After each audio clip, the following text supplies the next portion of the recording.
I've generated over $22,000 investing in the stock and crypto markets. After watching this video, you will have a step-by-step guide on how you can do the exact same thing. The first and most important step in your investment journey is to have a shift in your mindset. You have to change the way that you think and view money.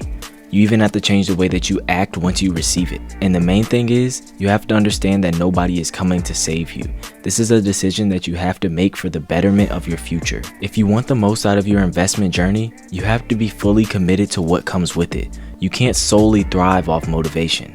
And I'm not saying that there's anything wrong with being motivated, but there's going to be times where you don't necessarily feel motivated, and this is exactly where discipline steps in. Discipline is the main thing that will help you stay consistent. This consistency will compound over time and ultimately lead to better results. This is because the key to investing successfully is a long-term strategy. A shift focused on long-term growth rather than short-term gains helps you avoid making impulsive decisions based on market fluctuations. Without this discipline, goals can remain distant dreams.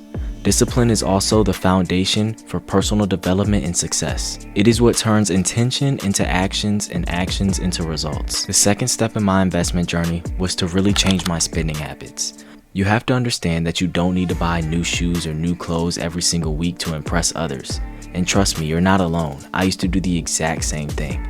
But I finally came to the realization that I would much rather be wealthy than look wealthy. Little do you know it, but your bank account is a reflection of your priorities. Every dollar you spend is a vote towards the life that you're choosing to live. This is why it's so important to change your spending habits. Cutting your expenses and living below your means will now give you the additional income to invest. During my investment journey, I had a low fixed overhead, so I was able to live off my second and third stream of income and just be able to invest my primary source of income from my job. Now, if you're thinking to yourself, I've already cut as many expenses as I can, I'm living below my means, and I still don't have additional income to invest, then what you need to do is learn a side hustle. There are many simple ways to make extra money. For example, in background knowledge, I work in the accounting department for a commercial real estate company.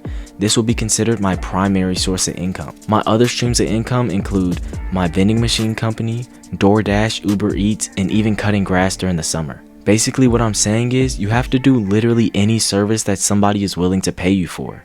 Literally just do anything to bring in any additional income. And it doesn't even have to be overcomplicated. This could be as easy as working an extra shift at your job. Now that you have shifted your mindset, changed your spending habits, and found an extra stream of income, step number 3 is going to be to properly educate yourself. I know this can be quite difficult for some people, but you need to change the type of content that you're consuming.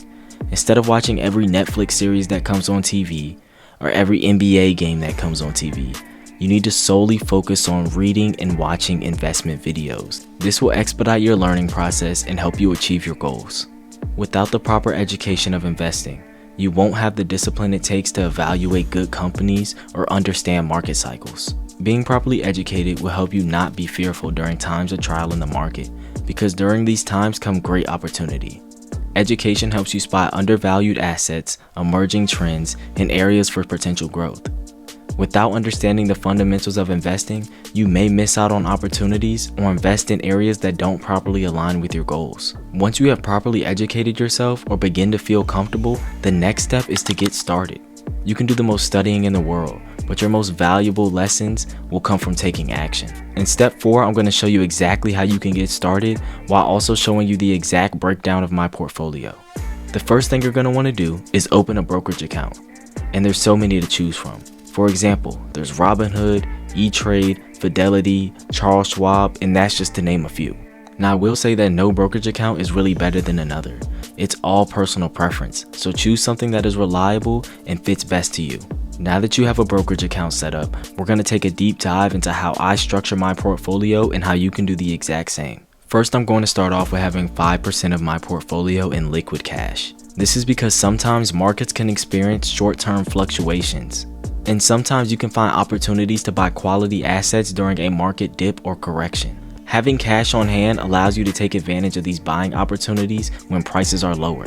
This could potentially increase your returns over the long run, as the name of the game is to buy low and to sell high. By maintaining cash availability, you don't have to worry about selling your investments at a loss just to meet immediate cash needs. Second, I have 10% of my portfolio in ETFs. An ETF is an exchange-traded fund, which is a type of investment fund that holds a collection of assets, like stocks, bonds, and commodities. An ETF is also traded on the stock exchange, much like an individual stock. When you invest in an ETF, you're basically buying small pieces of all the assets that it holds. This will help diversify your investment and reduce risk. For example, one of the ETFs that I own is called VTI, which owns a wide range of US-based stocks. Another ETF I hold is QQQ, which holds stocks mainly from the NASDAQ 100 and focuses on technology companies. SCHD is another good ETF that invests in high-yield dividend-paying stocks. ETFs are excellent for both beginners and experienced investors who want a low-maintenance, long-term approach to building wealth. By adding them to your portfolio, you're investing in well-managed, diversified funds who have historically showed strong performance, while also minimizing the risk of individual stocks. Now when moving on to individual stocks, this makes up 35% of my portfolio. When you own individual stocks, you have the opportunity to invest in companies that could experience significant growth. For example, think of the many companies that you see or purchase from on an everyday basis. This could include companies such as Apple, Tesla, and Microsoft. Investing in individual stocks has the opportunity to see a higher return compared to more diversified investments such as index funds or mutual funds. Individual stocks allow you to focus on high growth companies or sectors that you believe in. For example, I invested in an individual company named Palantir at $8 per share. This same company is valued at $80 today.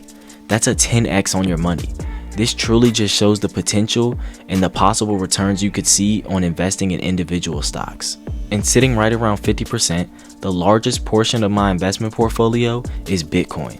I have many reasons for owning Bitcoin, but my primary reason for owning Bitcoin is for its utilization as a store of value.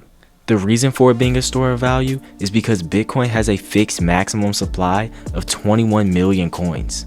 This means that no more Bitcoin can ever be created and this currency can never be diluted. This scarcity makes Bitcoin similar to precious metals like gold, typically used as a hedge against inflation. Because of this, I use Bitcoin as my savings account, and this is just one of the many reasons that I invest in Bitcoin so heavily. And I understand that Bitcoin isn't widely adopted yet, so if you want to know what Bitcoin is, I'll make a video in the future explaining exactly what it is and the value that it provides. Now that you have a complete breakdown of how I structure my portfolio, the fifth step is going to be avoiding emotional decisions. This is important because investing can be a very emotional game. Don't let fear and greed dictate your investment decisions. You need to stay focused on the bigger picture, ignore short-term market fluctuations, and stay completely focused on the long-term growth. And I understand, avoiding emotional decisions can be really tough, but you have to look at it from this perspective. For example, when you see a good company and it's down 10% on the month, you should not be fearful. Instead, you need to be greedy in this situation. This is because nothing has changed about the core values and structure of the company. It's simply just going through market fluctuations. You have to look at it from this perspective. The same way that you rush to go buy your favorite pair of shoes at the mall when they're on sale is the same thing you should do when you see your favorite stock on sale. For example, one of my favorite stocks, Tesla, was sitting at around $200 per share last year. I view this as a great opportunity to invest in the company and continue to increase the amount of shares I had. This is because nothing was wrong with the stock itself. It was just going through market cycles. This turned out to be a really good investment for me, as later that same year, Tesla rose all the way to $400 per share. This is just a key reason why you need to be disciplined in the game of investing and not let your emotions get in the way of your success. Alright, now that you have a clear understanding of the structure of my portfolio and the steps that I took to generate over $22,000 in investing, you now have the same blueprint of what you can do to achieve the exact same success. Whether you're just starting out or looking to refine your strategy, it's all about being strategic, patient, and making informed decisions. Remember, this journey is all about long-term growth, and you've got the tools to make it happen. If you found this video helpful, make sure you like, comment, and subscribe, and make sure you turn on that notification bell so you never miss an update. Thanks for watching, and I'll see you in the next video.